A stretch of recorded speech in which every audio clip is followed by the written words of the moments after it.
to national and international realities, and to the needs of those we serve, including Pakistanis at home and abroad.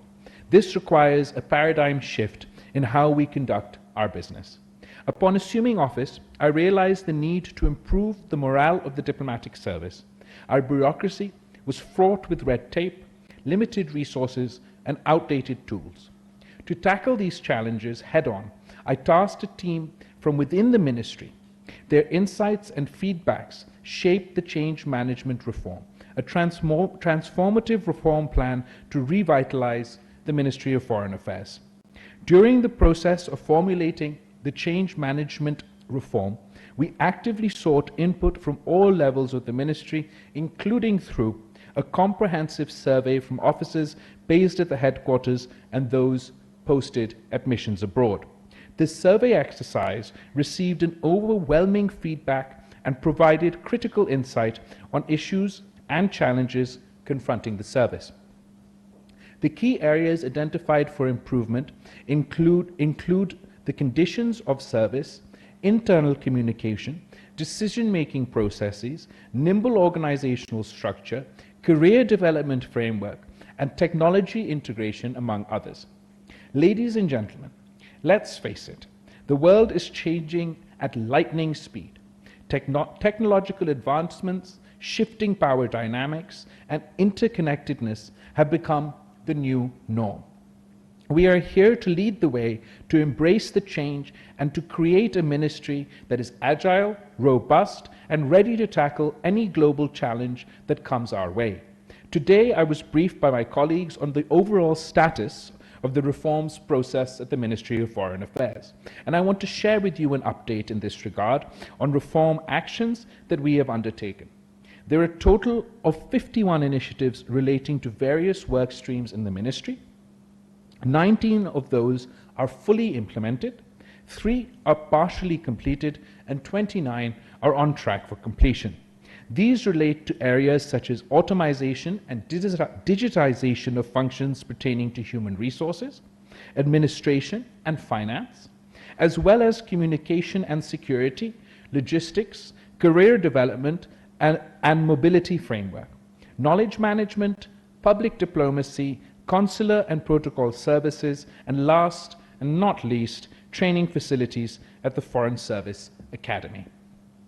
A ministry that works like a well-oiled machine where outdated procedures and internal inefficiencies are relics of the past. This is our aim. A ministry that communicates seamlessly by removing outdated means to more efficient and paper-smart options, breaking down silos and barriers between headquarters and our missions abroad. A ministry that is not bound by bureaucratic red tape, but operates with speed, efficiency, and effectiveness. A foreign service that is equipped to deliver on a people-centric, development-focused, and peace-orientated diplomacy. We have achieved remarkable milestones in recent times. For example, Pakistan's early exit from the FATF grey list, our key role in creating the Loss and Damage Fund at COP27 for countries impacted by climate change related calamities, global recognition of Pakistan's leadership at G77 plus China, as well as our stewardship of the OIC Chair of the Council of Foreign Ministers are some of the key diplomatic achievements. Bilaterally, we have reinvigorated our relationships, broken barriers, and formed new partnerships. To maintain our leadership, we must embrace the future. We must become a knowledge-based economy, fostering innovation and technology leadership.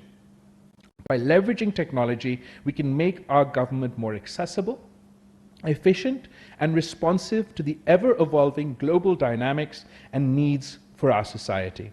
We will be willing to challenge the status quo. We must be willing to challenge the status quo. We cannot continue with business as usual approach if we are to achieve any breakthroughs in our objectives. So what does the change management reform entail? The change management reform is going to be our blueprint for success. It's about efficiency, about streamlining our processes, eliminating unnecessary steps, and ensuring ease of doing business. It's about leveraging modern technologies to unlock new levels of productivity and business continuity. It's about putting the well-being of Pakistani citizens abroad at the forefront, ensuring their safety and providing them with the support they need. It is about empowering our personnel, giving them the tools, incentives, and opportunities to excel. It is about effective knowledge management, harnessing the collective wisdom within our ministry to make informed decisions. It's about articulating and propagating Pakistan's foreign policy objectives with conviction and clarity. It's about fostering harmonious relationships internally amongst ourselves and our line ministries, as well as externally with foreign diplomats and dignitaries through enhanced protocol practices. It's about optimizing consular services, providing prompt assistance to our citizens wherever they may be. It's about improving the conditions of services, including harmonizing the salaries and allowances of the Ministry of Foreign Affairs at headquarters and abroad. And it's about equipping future diplomats with the skills and the right kind of training they need to navigate the complexities of the modern era. Additionally, we recognize the importance of empowering our workforce. They are the most valuable asset of our ministry. We will invest in their development, providing them with the necessary resources, skills, training, and opportunities to grow both personally and professionally. Our senior officers will be mentors and coaches, guiding their teams and enabling them to unleash their full potential. We believe that by empowering our officers, we will create a workforce that is engaged, motivated, and committed to achieving our organizational and foreign policy goals.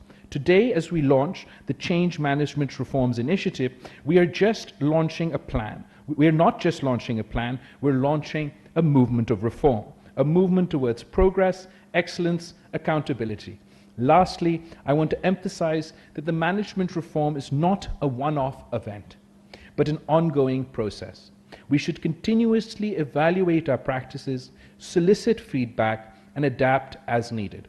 Change is inevitable, and we must be proactive in embracing it.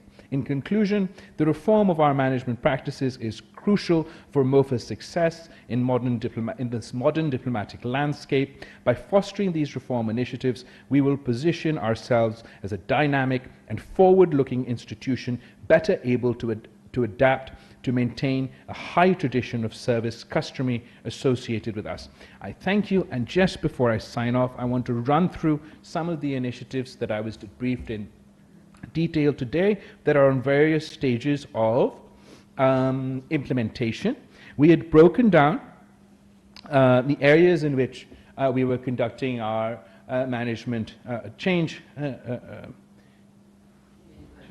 management reforms initiative into the following areas: human resources, finance, improvement of headquarters and adult buildings, logistics, communications, and protocol. And in all these areas, I'm happy to report that our team has made significant progress, and I'm very impressed with the pace of the implementation and the pace of progress that we managed to achieve so far, and I'm optimistic about what we will be able to do going into the future.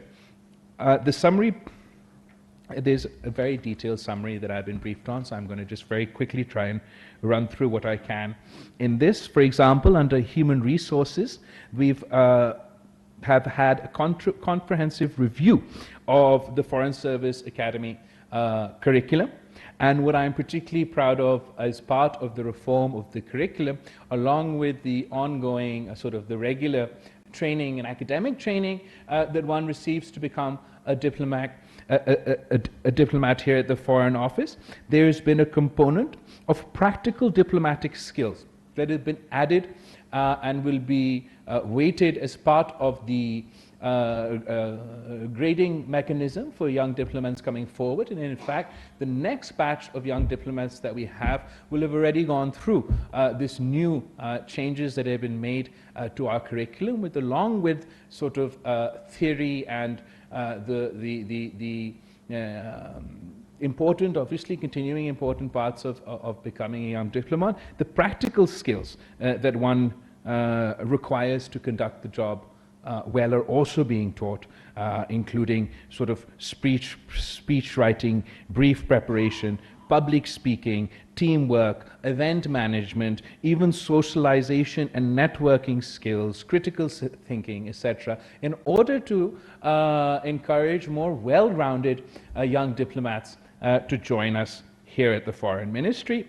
And this training avenue, or this comprehensive review of our FSA curriculum, is already 100% complete.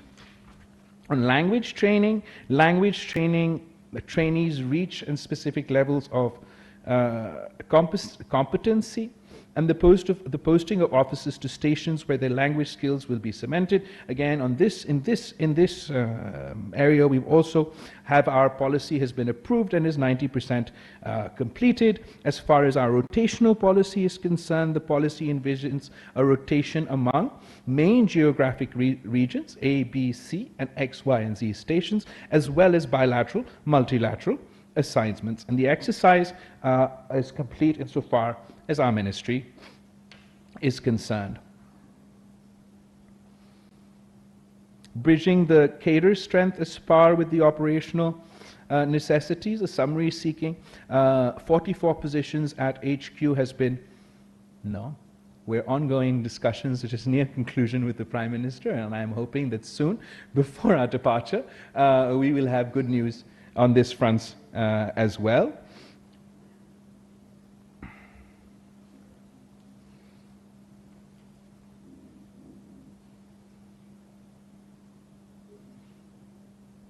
We've also started training modules for the various categories of our staff here at MOFA, and to include training modules for our security guards, for our drivers, for our officials who deal with IT. And 5 training sessions have been conducted in the last 4 months, and 4 sessions are planned in the next 4 months. So this is to ensure that all our staff employed with the Foreign Office or at embassies abroad are all trained and brought up to par for their new postings. And I'm very happy that this has already been completed by 50%. And once 50% is completed and our next stock of people go abroad, they will also receive this training.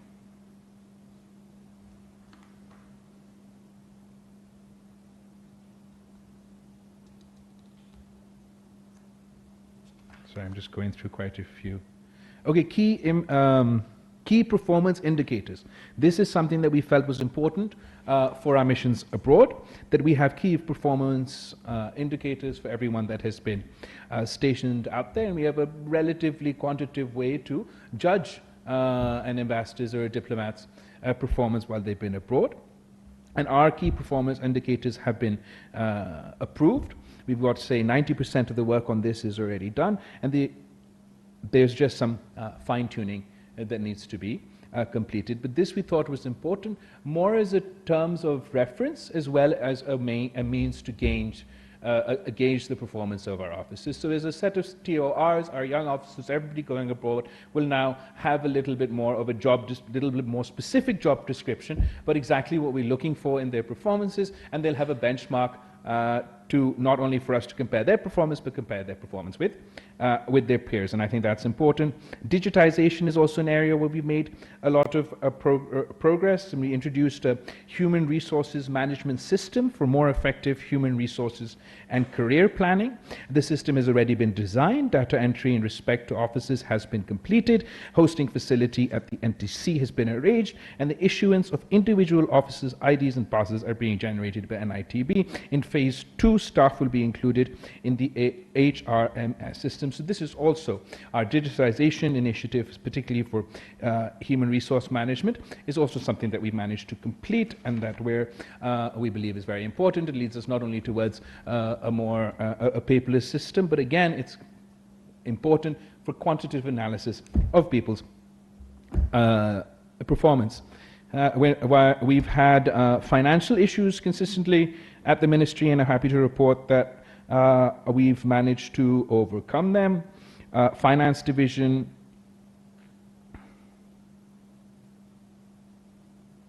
has made sure that we meet all our obligations, and provided us with the necessary finances to do so. We've also introduced a financial management system which is a system designed by NITB, and the first training session for accountants at HQ and missions abroad have been completed and feedback received, and this is being incorporated into our system, and the expected launch will be by the end of this month. This is also 95% complete, so the introduction of a financial management system will again help with our administrative and financial needs.